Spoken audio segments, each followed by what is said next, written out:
ആദ്യം തുറമുഖ secretary file പരിശോധിക്കും, എന്നിട്ട് തുറമുഖ മന്ത്രിക്ക് സമർപ്പിക്കും. അത് വി ഡി സതീശനാണല്ലോ. ഇനി തുറമുഖ മന്ത്രി ആയ വി ഡി സതീശൻ അത് ധനമന്ത്രിയായ വി ഡി സതീശന് തന്നെ അയക്കും. അത് സതീശൻ തന്നെ പരിശോധിക്കും. എന്നിട്ട് ധനമന്ത്രിയായ സതീശൻ ഇത് നിയമമന്ത്രിയായ സതീശന് തന്നെ അയക്കും. അതും അദ്ദേഹം തന്നെ പരിശോധിക്കും.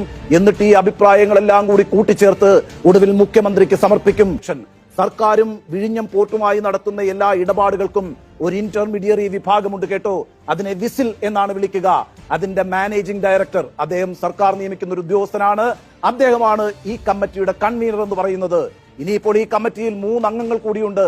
ഒന്നാമത്തെയാൾ തുറമുഖ വകുപ്പ് സെക്രട്ടറി, രണ്ടാമത്തെയാൾ ധനവകുപ്പ് സെക്രട്ടറി, മൂന്നാമത്തെയാൾ നിയമവകുപ്പ് സെക്രട്ടറി. ഇവരാണ് മറ്റംഗങ്ങൾ എന്ന് പറയുന്നത്.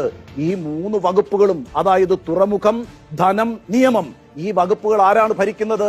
ഈ വകുപ്പുകൾ ആരുടെ കയ്യിലാണ്? മുഖ്യമന്ത്രി വി ഡി സതീശന്റെ കയ്യിലാണെന്നേ. അതിലൊരു നിഗൂഢതയും നമ്മൾ ആരോപിക്കുകയല്ല കേട്ടോ. അദ്ദേഹം തന്നെ അദ്ദേഹത്തിനായി കണ്ടെത്തിയ വകുപ്പുകളാണിത്. പക്ഷെ പ്രശ്നം എന്താണ്? ധനവകുപ്പിലായാലും തുറമുഖ വകുപ്പിലായാലും നിയമ വകുപ്പിലായാലും ഫയലിൽ ഒപ്പുവെക്കുന്നത് ഒറ്റയാൾ തന്നെയാണ്.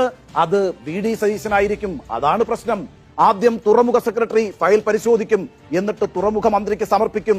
അത് വി ഡി സതീശനാണല്ലോ. ഇനി തുറമുഖ മന്ത്രി ആയ വി ഡി സതീശൻ അത് ധനമന്ത്രിയായ വി ഡി സതീശന് തന്നെ അയക്കും. അത് സതീശൻ തന്നെ പരിശോധിക്കും. എന്നിട്ട് ധനമന്ത്രിയായ സതീശൻ ഇത് നിയമമന്ത്രിയായ സതീശന് തന്നെ അയക്കും. അതും അദ്ദേഹം തന്നെ പരിശോധിക്കും. എന്നിട്ട് ഈ അഭിപ്രായങ്ങളെല്ലാം കൂടി കൂട്ടിച്ചേർത്ത് ഒടുവിൽ മുഖ്യമന്ത്രിക്ക് സമർപ്പിക്കും.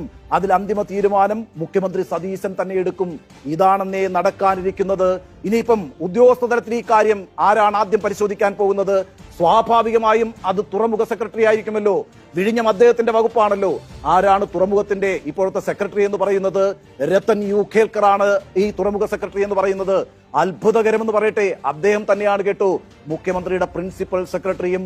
ചുരുക്കത്തിൽ ഞാനും അപ്പനും സുഭദ്രയും എന്നൊരു പരിപാടിയാണ് ഇനിയിപ്പോൾ നടക്കാൻ പോകുന്നത്. ഇതൊരു വലിയ ഗൂഢാലോചനയാണ് എന്നൊന്നും സർജിക്കൽ സ്ട്രൈക്ക് പറയുന്നില്ല.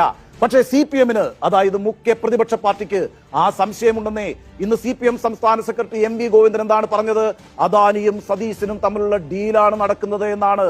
നിയമസഭാ തെരഞ്ഞെടുപ്പ് കഴിഞ്ഞ് വോട്ടെണ്ണുന്നതിന് 2 ദിവസം മുമ്പ് വി ഡി സതീശൻ ഒരു ചാർട്ടേഡ് ഫ്ലൈറ്റിൽ മംഗലാപുരത്തേക്ക് ഒരു യാത്ര പോയിരുന്നു. അന്ന് മംഗലാപുരത്ത് വെച്ച് അദാനി ഗ്രൂപ്പിന്റെ പ്രസിഡന്റ് ആയിട്ടുള്ള കിഷോർ അൽവയുമായി കൂടിക്കാഴ്ചയും നടത്തിയിരുന്നു. അതിന്റെ ദൃശ്യങ്ങളെല്ലാം പുറത്തു വന്നിട്ടുണ്ട്. അതൊക്കെ യാദൃച്ഛികമാണെന്നായിരുന്നു അന്ന് കോൺഗ്രസ് നൽകിയ വിശദീകരണം. പക്ഷേ അത് സംശയകരമാണ് എന്നാണ് അന്ന് പ്രതിപക്ഷം ആരോപിച്ചത്. അതിന് പിന്നാലെയാണെന്നേ തുറമുഖ വകുപ്പ് സതീശൻ തന്നെ കൈകാര്യം ചെയ്യാൻ തീരുമാനിച്ചത്. അപ്പോഴും അതേ സംശയം തന്നെയാണ് പ്രതിപക്ഷം ആവർത്തിച്ചത്. പോരാത്തതിന് ധനമന്ത്രി കൂടിയായ വി ഡി സതീശൻ ആദ്യമായി അവതരിപ്പിച്ച ബജറ്റിലെ ഏറ്റവും വലിയ പ്രഖ്യാപനം എന്തായിരുന്നു? സമുദ്ര മിഷനാണ്.